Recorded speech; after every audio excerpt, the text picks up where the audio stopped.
जह्नीर सबुठारु स्वादिष्ट और सहज रेसिपी गोटे थर जदि जह्नी को यही उपाय बनई नेबे घर को जेबे भी जह्नी आसीबो देखिबे सबुबले चेष्टा करिवे एहीपरि बनैया पई एते स्वादिष्ट लागिबो आपण गोटे रुटी जगार दुईटी रुटी खाई नेबे। नमस्कार, प्रतिदिन रोषेई को आपण मानकु अनेक अनेक स्वागत।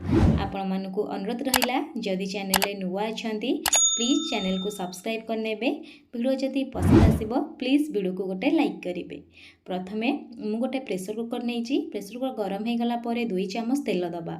तेल जितेबाला गरम हो दुईटी मीडियम साइज आलू को चोपा छड़ेकी छोट छोट पीस रे काटी नहीं आलू को देदबा। आलू को दे सारा पर गोटे रु 2 मिनिट प्रथमे कौन करेंगे ना आलू को टिके भाजी नेबे।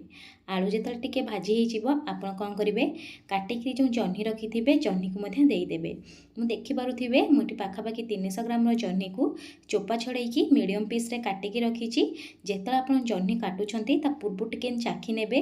गोटे गोटे जह्नी पिता लगी थाए। मीडियम फ्लेम रे पाखापाखि 50 रु 60% हवा जाए जह्नी आलू को भाजी नबा। भाजी नहीं सारा पर सबको काढ़ी गोटे प्लेट रे रखी नबा। एबे कौन करबा कुकर आउरी 2 चामच तेल दबा।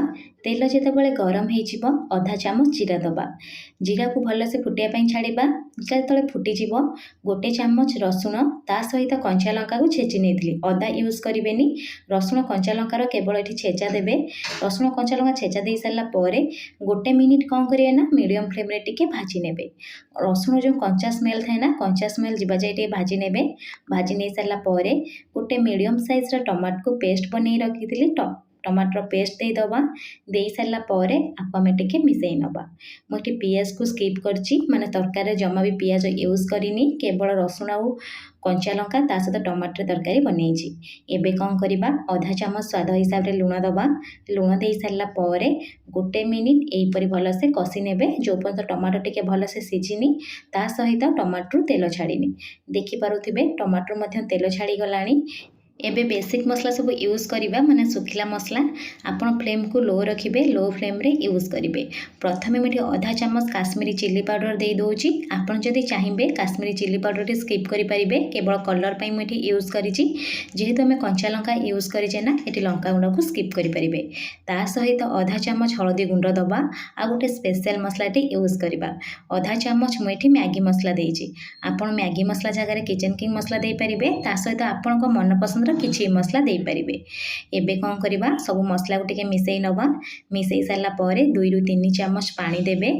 पानी देकी मसला को गोटे मिनिट पई कषि नेबे। मसला रो जेतेबेले एमती तेल पूरा छाड़िबो माने ऊपर पूरा तेल टिके देखा जिवो आपण कौन करिवे ना भाजी की रखिथिबा जह्नी ता सहित आलू को मध्य दे देबे। दे सारा पर गोटे मिनिट एटी आपण कौन करे ना टिके भलसे मिसई नेबे। मु जेमती आपण कहिथिली मोर पाखापाखि 50% हबो जह्नी आ आलू को भाजी नेइची। सेतिपाई कौन करिया ना अल्प टिके पानी देबे। जह्नी रे बेसी पानी दरकार होएनी आ जदि बेसी भी पानी रुए जह्नी खाଇବା ପାଇଁ टेस्ट लागेनी। सेतिपाई अल्प पानी देबे। पानी दे सारा पर आकु टिके मिसई नेबे। एबे कौन करबा कभर करनबा। कभर करिकी मीडियम फ्लेम रे 2टी हुइसिल आसिया जाय छाड़ी दबा। 2टी हुइसिल आसिया जाय छाड़िबे बेसी हुइसिल देबेनी नले आलू अधिका सिझि जिवो। तापर मु प्रेशर को ठंडा कर नेथिली कभर काढी नउची। आपण माने देखि पारुथिबे केते डेलिशियस देखा होची। आपण चले एमती मध्य खाई परिबे नले लास्ट को अल्प टिके धनिया पत्र काटिकी दे देबे। आहुरी मध्य बास्ना आसिया सहित टेस्ट मध्य बढ़ी जिवो। आपण गोटे थरा को ट्राई करंतु मो सहित निश्चय कमेंट सेक्शन रे शेयर करंतु। जदि आपण के वीडियो टी पसंद आस्तिबो प्लीज वीडियो को गोटे लाइक करिवे। पुणी देखा हबो नेक्स्ट वीडियो रे। से पर्यंत रहिली धन्यवाद।